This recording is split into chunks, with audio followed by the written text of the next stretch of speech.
are the most abundant biomolecule of the living system. The chief source of the protein are milk, cheese, pulses, peanut, fish, and meat, etc. They occur in every part of our body and form the fundamental basis of the structure and function of the life.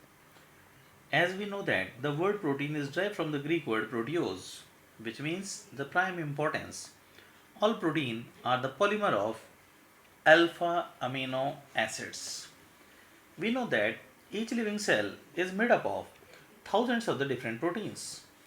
All protein contain the elements like carbon, hydrogen, oxygen, nitrogen, and sulfur.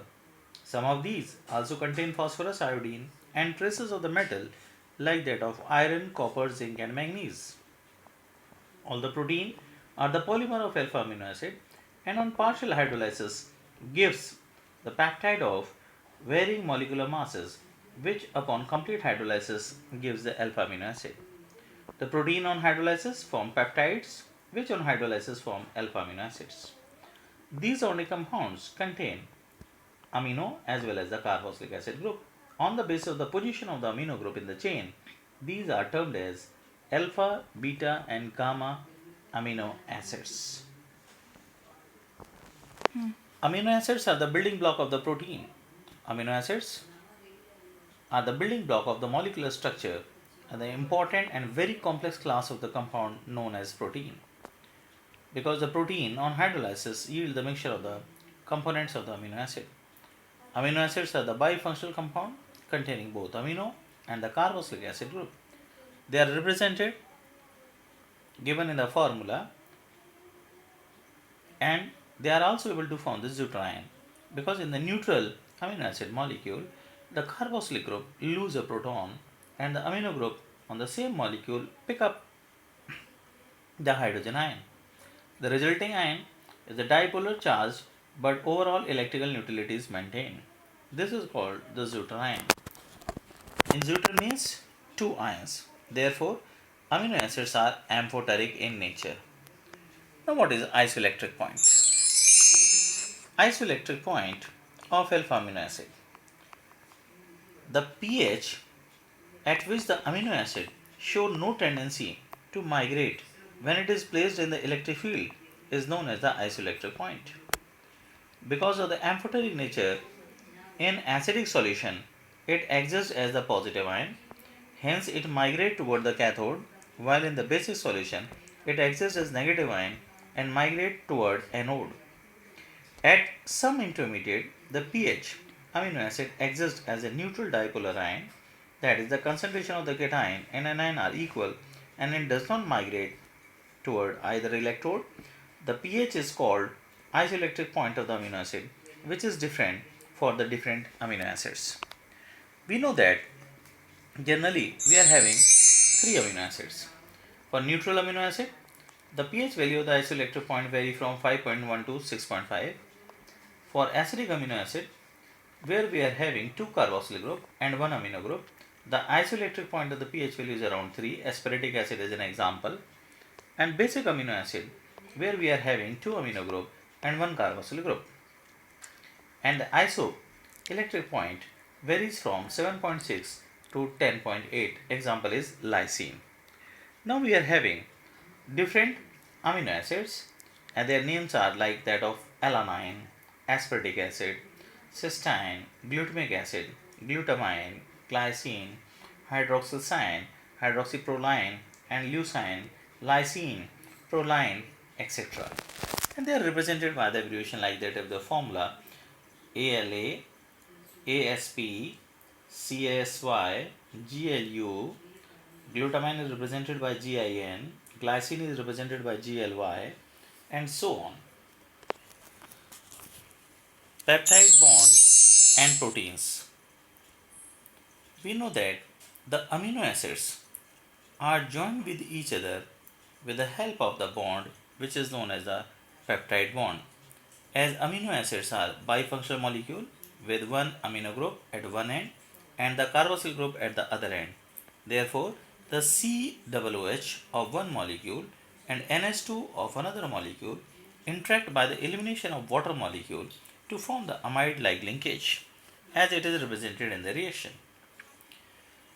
The removal of the water molecule result in the formation of C double bond O NH bond, which is known as the peptide bond or peptide linkage. The amino acid unit having free NH2 group is called the N-terminal, and whereas the amino acid with free carboxylic group terminal is called the C-terminal end.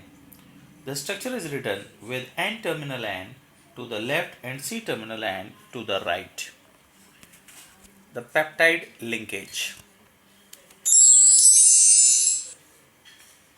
Amino acids, we know that generally consisting of amino and carboxyl group both.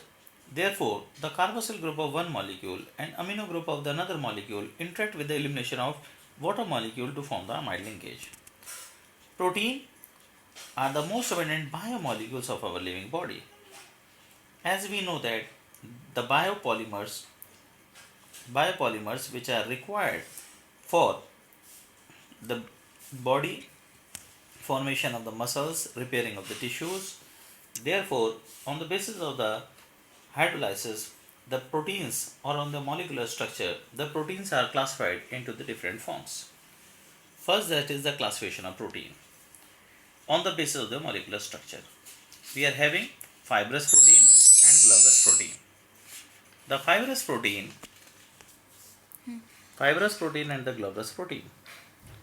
We know that when the polypeptide chain runs parallel and are held together by the hydrogen and disulfide bonds, then the fiber-like structures are formed. Such proteins are generally insoluble in water.